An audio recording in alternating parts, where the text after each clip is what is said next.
हम उसी पुण्य अवसर पर एक ऐसी दिव्य कथा का श्रवण करने जा रहे हैं जो केवल कहानी नहीं बल्कि जीवन को दिशा देने वाला संदेश है।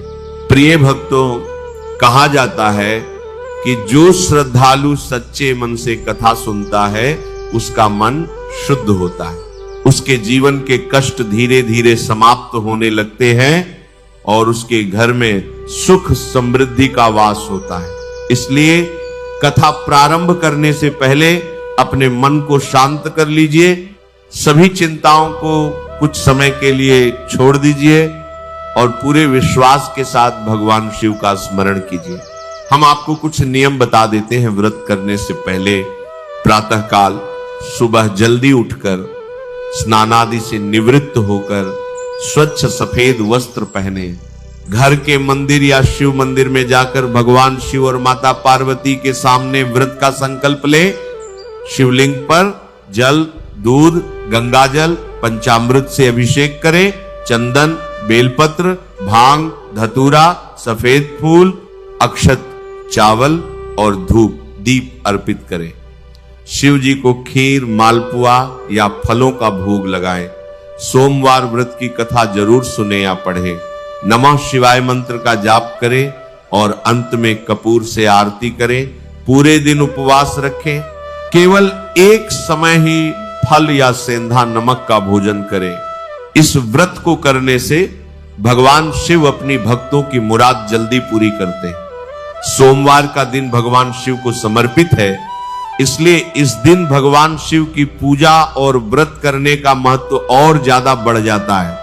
यदि आप सोमवार के व्रत करते हैं तो आपको सोमवार व्रत कथा पढ़ना बेहद जरूरी है, क्योंकि इसके बिना आपका व्रत अधूरा माना जाता है। आइए जानते हैं सोमवार व्रत कथा। एक बार किसी एक नगर में एक साहूकार था। उसके घर में धन की कोई कमी नहीं थी, लेकिन कोई संतान न होने के कारण वह बहुत दुखी था। संतान प्राप्ति के लिए वह हर सोमवार को व्रत रखता था और पूरी श्रद्धा के साथ शिव मंदिर जाकर भगवान शिव और माता पार्वती की पूजा करता था। उसकी भक्ति देखकर एक दिन मां पार्वती प्रसन्न होकर भगवान शिव से साहूकार की मनोकामना पूर्ण करने का निवेदन किया। पार्वती जी के आग्रह पर भगवान शिव ने कहा कि हे पार्वती, इस संसार में हर प्राणी को उसके कर्मों का फल मिलता है और जिसके भाग्य में जो हो उसे भोगना ही पड़ता है। लेकिन पार्वती जी ने साहूकार की भक्ति देखकर उसकी मनोकामना पूर्ण करने की इच्छा व्यक्त की। माता पार्वती के आग्रह पर शिव जी ने साहूकार को पुत्र प्राप्ति का वरदान तो दिया, लेकिन उन्होंने बताया कि यह बालक 12 वर्ष तक ही जीवित रहेगा। माता पार्वती और भगवान शिव की बातचीत को साहूकार सुन रहा था, इसलिए उसे ना तो इस बात की खुशी थी और ना ही दुख। वह पहले की भांति शिव जी की पूजा करता रहा। कुछ समय के बाद साहूकार की पत्नी ने एक पुत्र को जन्म दिया। जब वह बालक 11 वर्ष का हुआ तो उसे पढ़ने के लिए काशी भेज दिया गया। साहूकार ने पुत्र के मामा को बुलाकर उसे बहुत सारा धन देते हुए कहा कि तुम इस बालक को काशी विद्या प्राप्ति के लिए ले जाओ। तुम लोग रास्ते में यज्ञ कराते जाना और ब्राह्मणों को भोजन दक्षिणा देते हुए जाना। दोनों मामा भांजे इसी तरह यज्ञ कराते और ब्राह्मणों को दान दक्षिणा देते काशी नगरी निकल पड़े। इस दौरान रात में एक नगर पड़ा जहां नगर के राजा की कन्या का विवाह था, लेकिन जिस राजकुमार से उसका विवाह होने वाला था वो एक आंख से काना था। राजकुमार के पिता ने अपने पुत्र के काना होने की बात को छुपाने के लिए सोचा, क्यों न उसने साहूकार के पुत्र को दूल्हा बनाकर राजकुमारी से विवाह करा दूं। विवाह के बाद इसको धन देकर विदा कर दूंगा और राजकुमारी को अपने नगर ले जाऊंगा। लड़के को दूल्हे के वस्त्र पहनाकर राजकुमारी से विवाह करा दिया गया।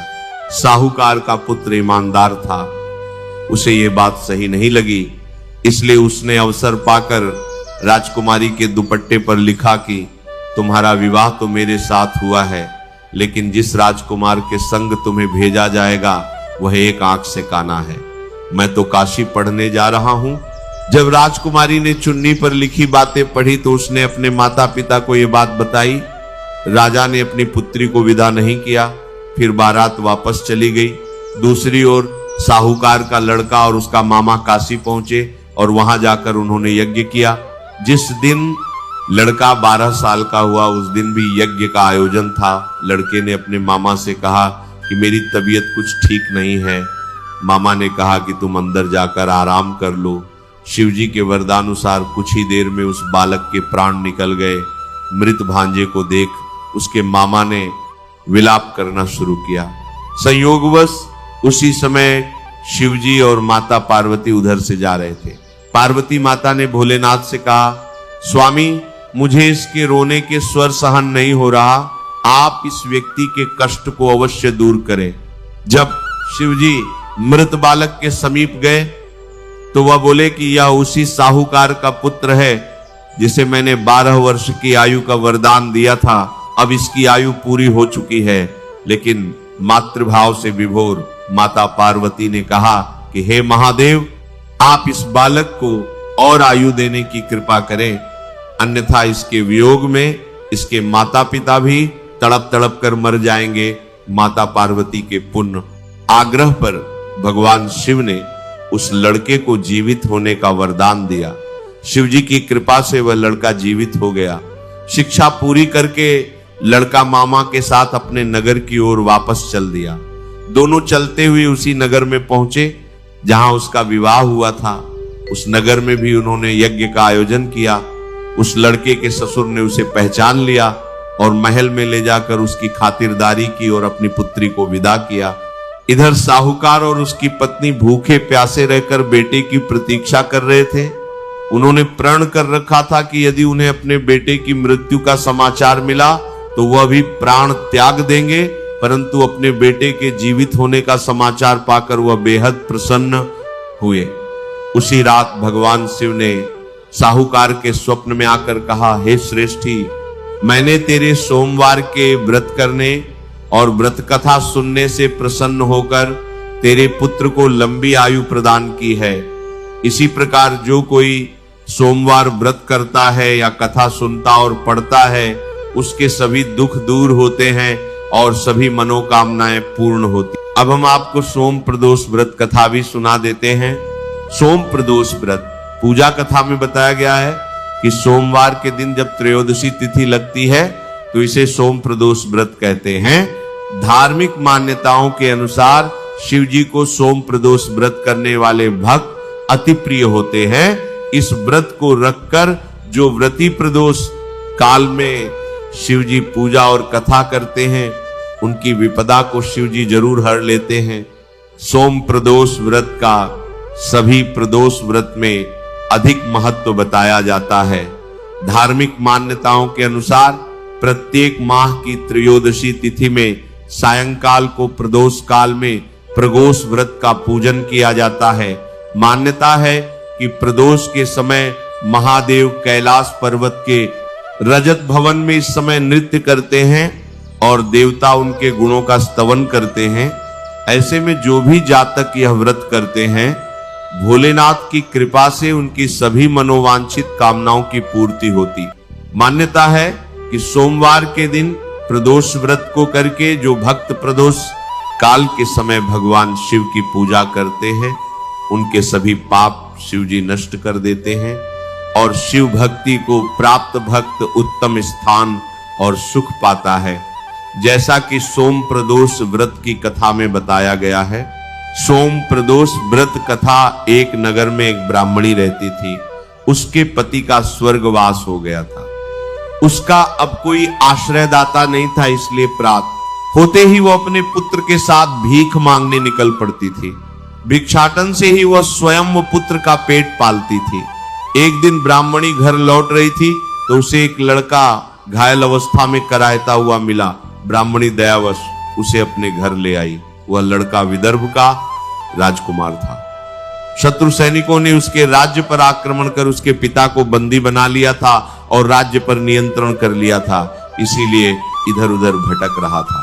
राजकुमार ब्राह्मण पुत्र के साथ ब्राह्मणी के घर रहने लगा। तभी एक दिन अंशुमति नामक एक गंधर्व कन्या ने राजकुमार को देखा तो वह उस पर मोहित हो गई। अगले दिन अंशुमति अपने माता पिता को राजकुमार से मिलाने लगी, उन्हें भी राजकुमार भा गया। कुछ दिनों बाद अंशुमति के माता पिता को शंकर भगवान ने स्वप्न में आदेश दिया कि राजकुमार और अंशुमति का विवाह कर दिया जाए। उन्होंने वैसा ही किया। ब्राह्मणी प्रदोष व्रत करती थी, उसके व्रत के प्रभाव और गंधर्वराज की सेना की सहायता से राजकुमार ने विदर्भ से शत्रुओं को खदेड़ दिया और पिता के राज्य को पुनः प्राप्त कर आनंद पूर्वक रहने लगा। राजकुमार ने ब्राह्मण पुत्र को अपना प्रधानमंत्री बनाया। ब्राह्मणी के प्रदोष व्रत के महात्म्य से जैसे राजकुमार और ब्राह्मण पुत्र के दिन फिरे, वैसे ही शंकर भगवान अपने दूसरे भक्तों के दिन भी फेरते हैं। अत सोम प्रदोष का व्रत करने वाले सभी भक्तों को यह कथा अवश्य पढ़नी अथवा सुननी चाहिए। सोम प्रदोष के दिन भोलेनाथ के अभिषेक, रुद्राभिषेक और श्रृंगार का विशेष महत्व है। इस दिन सच्चे मन से भोलेनाथ की पूजा करने से मनोवांछित फल की प्राप्ति होती है। लड़का या लड़की की शादी, विवाह की अड़चनें दूर होती है। संतान की इच्छा रखने वाले लोगों को इस दिन पंचगव्य से महादेव का अभिषेक करना चाहिए। वहीं ऐसे जातक जिन्हें लक्ष्मी प्राप्ति और करियर में सफलता की कामना हो, उन्हें दूध से अभिषेक करने के बाद शिवलिंग पर फूलों की माला अर्पित करनी चाहिए। मान्यता है कि ऐसा करने से भोलेनाथ अत्यंत प्रसन्न होते हैं